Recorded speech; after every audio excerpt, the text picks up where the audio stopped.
আকাশবাণী কলকাতা স্থানীয় সংবাদ পড়ছি সুদীপ বসু। প্রথমে বিশেষ বিশেষ খবর। গণপিটুনি রোধে জেলা প্রশাসনগুলির জন্য একগুচ্ছ নির্দেশিকা জারি রাজ্য সরকারের। পশ্চিমবঙ্গে নারী নির্যাতন নিয়ে মহিলা মুখ্যমন্ত্রী নীরব কেন? রাজ্যসভায় জবাবি ভাষণে সেই প্রশ্ন তুলেছেন প্রধানমন্ত্রী নরেন্দ্র মোদী। চোপড়া কাণ্ডে আরও এক অভিযুক্তকে গ্রেপ্তার করেছে পুলিশ। কলকাতা হাইকোর্ট রাজ্যের বিরোধী দলনেতা শুভেন্দু অধিকারীকে রাজভবনের সামনে ধর্নায় বসার অনুমতি দিয়েছে। রাজ্য সরকার আরও 1.5 লক্ষ মানুষকে বিধবা ভাতা, বার্ধক্য ভাতা ও বিশেষভাবে সক্ষম ভাতার আওতায় আনার সিদ্ধান্ত নিয়েছে। ঘূর্ণাবর্ত জোড়া অক্ষরেখার প্রভাবে উত্তরবঙ্গ ও দক্ষিণবঙ্গের কিছু জায়গায় ভারী বর্ষণের সতর্কতা আবহাওয়া দপ্তরের। আসছি বিস্তারিত সংবাদে। গণপিটুনির ঘটনা আটকাতে রাজ্য সরকার জেলাগুলির উদ্দেশ্যে একগুচ্ছ নির্দেশিকা জারি করেছে। রাজ্যের এডিজি আইন শৃঙ্খলা মনোজ ভার্মা সব জেলার police super, rail police super, police commissioner সহ পদস্থ আধিকারিকদের উদ্দেশ্যে এই নির্দেশিকা জারি করেছেন। বলা হয়েছে যে গত কয়েক সপ্তাহ ধরে রাজ্য জুড়ে গণপিটুনির ঘটনার প্রবণতা দেখা যাচ্ছে। হাতে আইন তুলে নেওয়ার এই প্রবণতা কোনোভাবেই বরদাস্ত করা হবে না। প্রতিটি থানার পুলিশকে ব্যাপারে আরও সক্রিয় হওয়ার পাশাপাশি সিভিক ভলেন্টিয়ার এবং ভিলেজ পুলিশকেও আরও সক্রিয়ভাবে কাজে লাগানোর নির্দেশ দেওয়া হয়েছে। কোথাও কোনো ঘটনা ঘটলে বা এই জাতীয় ঘটনার সম্ভাবনার কথা শুনলে সঙ্গে সঙ্গে প্রয়োজনীয় পদক্ষেপ নিতে হবে। একইভাবে মানুষের মধ্যে আরও বেশি সচেতনতা গড়ে তোলার কথা বলা হয়েছে। প্রয়োজনীয় স্থানীয় ক্লাবগুলিকে এ বিষয়ে যুক্ত করার নির্দেশও দেওয়া হয়েছে। সোশ্যাল মিডিয়া মাধ্যমগুলিতেও বাড়তি নজরদারি চালাতে হবে। কোনো গুজব বা ভুয়ো খবর ছড়ানো হলে দোষীদের অবিলম্বে চিহ্নিত করে ব্যবস্থা নেওয়ারও নির্দেশ দেওয়া হয়েছে। আন্তঃরাজ্য চক্রে যোগ থাকার সম্ভাবনার প্রেক্ষিতে বিহার এবং ঝাড়খণ্ড পুলিশকে সঙ্গে নিয়ে যৌথভাবে অভিযানের কথাও নির্দেশিকায় বলা আছে। পশ্চিমবঙ্গে নারী সুরক্ষা নিয়ে মহিলা মুখ্যমন্ত্রী নীরব কেন? প্রধানমন্ত্রী নরেন্দ্র মোদী সেই প্রশ্ন তুলেছেন। গতকাল রাজ্যসভায় রাষ্ট্রপতির অভিভাষণের ওপর ধন্যবাদসূচক প্রস্তাবে জবাবি ভাষণে প্রধানমন্ত্রী দেশে নারী সুরক্ষা ও তাদের কল্যাণে সরকারি নানা উদ্যোগের উপর আলোকপাত করেন। শ্রী মোদীর বক্তব্যে উঠে আসে চোপড়ার সালিসি সভায় মহিলাকে নির্যাতনের প্রসঙ্গ। कुछ समय पहले मैंने बंगाल से आई कुछ तस्वीरों को सोशल मीडिया पे वीडियो देखा। एक महिला को वहां सरेआम सड़क पर पीटा जा रहा है। वो बहन चीख रही है, लेकिन वहां खड़े हुए कोई उसकी मदद के लिए नहीं आ रहा है, वीडियो बनाने में लगे हुए हैं। और जो घटना संदेश खली में हुई, जिसकी तस्वीरें रोंगटे खड़े करने वाली है, लेकिन इसके लिए पीड़ा उनके शब्दों में भी नहीं झलक रही है। इससे बड़ा शर्मिंदगी का चित्र क्या हो सकता है? और जो अपने आप को बहुत बड़े प्रगतिशील नारी नेता मानते हैं, वो भी मुंह पे ताले लगा करके बैठ गए। চোপড়ার ঘটনায় তৃণমূল কংগ্রেসের বিধায়ক হামিদুর ইসলামকে শোকজ লোক দেখানো নাটক বলে প্রদেশ কংগ্রেস সভাপতি অধীর রঞ্জন চৌধুরী অভিযোগ করেছেন। তিনি বলেন, মূল ঘটনাকে মুখ্যমন্ত্রী ও তাঁর দল আড়াল করার চেষ্টা করছেন। আজকে বাংলার মুখ্যমন্ত্রী চাপে পড়ে তার দলের বিধায়কের বিরুদ্ধে শোকজ করছে। এই শোকজ না, এটা একটা নাটক। চোপড়ার ঘটনা, তিনি নির্লিপ্ত ছিলেন।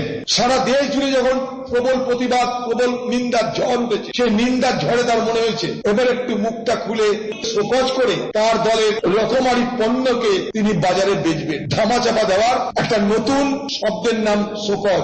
তাই ইসলামপুর থেকে বহরমপুর, দীঘা থেকে দার্জিলিং, এ বাংলা জুড়ে অপরাধ, নৃশংসতা, নিষ্ঠুরতার তালিকা দীর্ঘ থেকে দীর্ঘতর হচ্ছে। চোপড়ার ঘটনা নিয়ে পুলিশ উপযুক্ত ব্যবস্থা নিয়েছে বলে তৃণমূল কংগ্রেস নেতা কুণাল ঘোষ মন্তব্য করেছেন। তিনি বিরোধীদের ভূমিকারও কড়া সমালোচনা করেন। এদিকে চোপড়ার কাণ্ডে আরও এক অভিযুক্তকে পুলিশ গ্রেপ্তার করেছে। ধৃত আমিরুল ইসলাম দিঘলগাঁও এলাকার নাককাটির বাসিন্দা। ইসলামপুর আদালতে তোলা হলে গতকাল তাঁর 10 দিনের পুলিশ হেফাজত হয়েছে। এই ঘটনায় মূল অভিযুক্ত তাজিমুল ওরফে জেসিবিকে রবিবার সন্ধ্যায় গ্রেপ্তার করে পুলিশ। তার 5 দিনের পুলিশ হেফাজত হয়েছে। চোপড়া কাণ্ড নিয়ে তোলপাড়ের মধ্যে উত্তর 24 পরগনার শ্যামনগরের কাউগাছির ঘেষমাঠ এলাকায় এক মহিলা বিজেপি কর্মীকে বিবস্ত্র করে মারধর ও মাথায় ধারালো অস্ত্র দিয়ে কোপ মারার অভিযোগ উঠেছে তৃণমূল কংগ্রেস আশ্রিত দুষ্কৃতীদের বিরুদ্ধে। গুরুতর আহত অবস্থায় তাঁকে ব্যারাকপুর বিএন বসু মহকুমা হাসপাতালে ভর্তি করা হয়েছে। ভোটের ফল প্রকাশের পর থেকেই লাগাতার হুমকি দেওয়া হচ্ছিল বলে মহিলার দাবি। কলকাতা হাইকোর্ট রাজ্যের বিরোধী দল নেতা শুভেন্দু অধিকারীকে রাজভবনের সামনে ধর্নায় বসার অনুমতি দিয়েছে। গতকাল বিষয়টির উপর শুনানির পর বিচারপতি অমৃতা সিনহা বলেন, 14 জুলাই রবিবার রাজভবনের উত্তর গেটে 10 মিটার দূরে বিরোধী দলনেতা শান্তিপূর্ণ অবস্থান করতে পারবেন, তবে এই সময় কোনো উস্কানিমূলক মন্তব্য করা যাবে না। আদালত বিরোধী দলনেতার ধর্ণা অবস্থানের সময়সীমা বেঁধে দিয়েছে। সকাল 10টা থেকে 4 ঘণ্টায় তিনি ধর্নায় বসতে পারবেন। এদিকে ধর্নায় বসার অনুমতি পাওয়ায় কৃতজ্ঞতা ব্যক্ত করেছেন শুভেন্দুবাবু। 14 জুলাই 300 জন অত্যাচারিতকে নিয়ে তিনি ধর্নায় বসবেন বলে জানিয়েছেন। কোর্টের কাছে আমার নীতিগত লড়াই ছিল। ভাইপো রাজভবনের গেটে বসলে 144 থাকে না। 5 দিন ধরে নাটক ড্রামা করেছেন। আমার এই লড়াইটা আমাকে কোর্ট আজকে সিলমোহর লাগিয়ে, আমি এটাই চেয়েছিলাম। 1 মিনিট বসতে দিলেও সেটাই হতো জয়। 4 ঘন্টা বসতে দিয়েছেন। আমি 300 জন অত্যাচারিত, 200-র বেশি শহীদ পরিবার, তাদের প্রতিনিধিদের নিয়ে আমি 14 জুলাই বসব।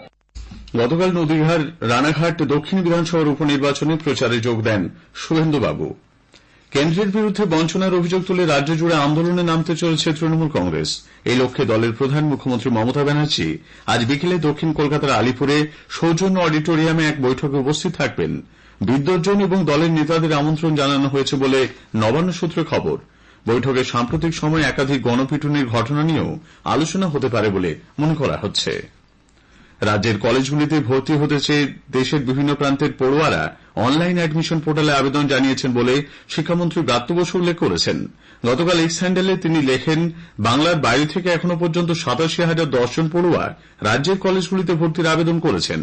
এর মধ্যে আছেন গুজরাট, উত্তরপ্রদেশ, বিহার, কর্ণাটক, অসম, মহারাষ্ট্রের পড়ুয়ারাও।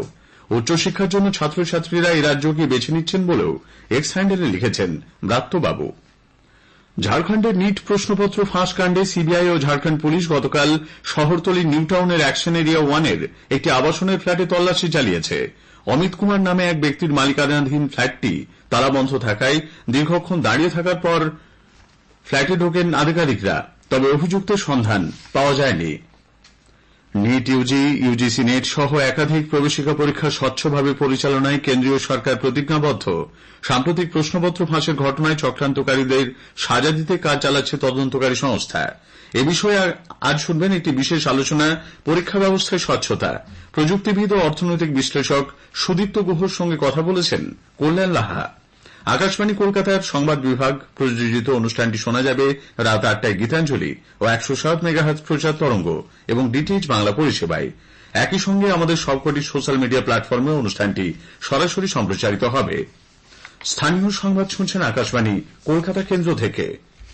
রাজ্য সরকার আরও 1.5 লক্ষ মানুষকে বিধবা ভাতা, বার্ধক্য ভাতা ও বিশেষভাবে সক্ষম ভাতায় আওতায় আনার সিদ্ধান্ত নিয়েছে। রাজ্যের পঞ্চায়েত দপ্তর সমস্ত জেলা শাসকদের সঙ্গে অনলাইন বৈঠক করে অপেক্ষমান তালিকা থেকে যোগ্য উপভোক্তাদের বাছাই করতে বলেছে। তাদের নাম সরকারি পোর্টালে নথিভুক্ত করার কাজও দ্রুত শেষ করতে হবে।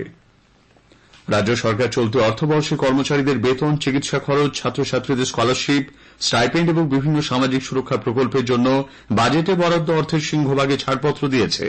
অর্থ দপ্তর থেকে জারি করা এক বিজ্ঞপ্তিতে কর্মচারীদের বেতন ও চিকিৎসা খরচের 75%, ছাত্রছাত্রীদের স্কলারশিপ ও স্টাইপেন্ডের জন্য 75% এবং জয় বাংলা ও লক্ষ্মীর ভাণ্ডারের মতো সামাজিক সুরক্ষা প্রকল্পে 50% অর্থ ছেড়ে দেওয়া হয়েছে বলে জানানো হয়েছে। 2022 সালে রানীগঞ্জে ব্যবসায়ী সুন্দর ভারতীয় অপহরণ মামলায় সুবোধ সিং এর 17 জুলাই পর্যন্ত সিআইডি হেফাজত হয়েছে। গতকাল তাকে আসানসোলের সিজিএম আদালতে তোলা হয়। সুবোধকে সিআইডি কলকাতার ভবানী ভবনে নিয়ে এসেছে। সাহারা আর্থিক অনিয়মের মামলায় ইডি গতকাল ওই সংস্থার প্রাক্তন কর্মী রঞ্জিত ঘোষের ফ্ল্যাটে প্রায় 11 ঘণ্টা তল্লাশি চালায়। রঞ্জিত ঘোষকে জিজ্ঞাসাবাদের পর আটক করা হয়েছে। আইএসএফ কর্মী খুনের মামলায় গতকাল তৃণমূল কংগ্রেস নেতা আরাবুল ইসলাম জেল থেকে ছাড়া পেয়েছেন। আদালতে জামিন পাওয়ার পর গতকাল আরাবুল জেল থেকে বেরিয়ে এলে প্রচুর কর্মী সমর্থক তাঁকে স্বাগত জানান। হুগলির ব্যান্ডেলে দুষ্কৃতীদের গুলিতে কলকাতা পুরসভার এক কর্মী খুন হয়েছেন। গত সন্ধ্যায় লালবাবু গোয়ালা নামে ওই ব্যক্তি ট্রেন থেকে নেমে পায়ে হেঁটে বাড়ির দিকে যাওয়ার সময় কয়েকজন দুষ্কৃতী তাকে গুলি করে। ঘূর্ণাবর্ত জোড়া অক্ষরেখার প্রভাবে আগামী কয়েকদিন উত্তরবঙ্গ ও দক্ষিণবঙ্গের বেশ কিছু জায়গায় ভারী বৃষ্টির সতর্কতা জারি করেছে আলিপুর আবহাওয়া দপ্তর। দপ্তরের পূর্বাঞ্চলীয় প্রধান সোমনাথ দত্ত আকাশবাণীকে জানিয়েছেন, 3 দিন পশ্চিমবঙ্গের সমস্ত জেলাতেই কিন্তু ওয়াইড স্প্রেড রেনের ফোরকাস্ট দেওয়া হয়েছে। More than 75% of the region are likely to receive rainfall. 7 জুলাইতে উত্তরবঙ্গের সব জেলাতেই ওয়াইড স্প্রেড, দক্ষিণবঙ্গের সব জেলাতে ফেয়ারলি ওয়াইড স্প্রেড। 8 এবং 9 জুলাইতে উত্তরবঙ্গের সব জেলাতে ফেয়ারলি ওয়াইড এবং দক্ষিণবঙ্গে আপনার কিছু জেলায় স্ক্যাটার্ড, কিছু জেলাতে ফেয়ারলি ওয়াইড। শেষ করার আগে স্থানীয় সংবাদের বিশেষ কিছু অংশ আরও একবার। গণপিটুনি রোধে জেলা প্রশাসনগুলির জন্য একগুচ্ছ নির্দেশিকা জারি রাজ্য সরকারের। চোপড়া কাণ্ডে আরও এক অভিযুক্তকে গ্রেপ্তার করেছে পুলিশ। স্থানীয় সংবাদ শেষ হল।